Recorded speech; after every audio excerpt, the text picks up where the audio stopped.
عشان ما تحسش بعد كده بالضغط. التوازن هنا هو الحل.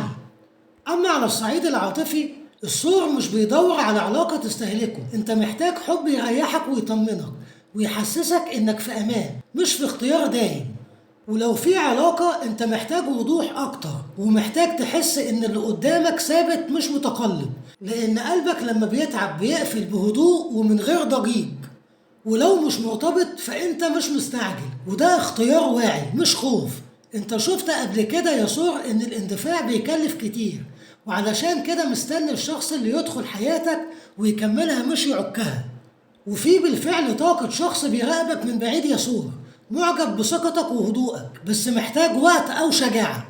كمان في جرح قديم لسه أثره موجود يا سور عندك، مش ألم لكن ذكريات، ودي هتختفي مع الوقت أول ما تحس إنك متقدر بجد. وكمان يا سور مش مضطر تشرح نفسك أو تثبت حبك.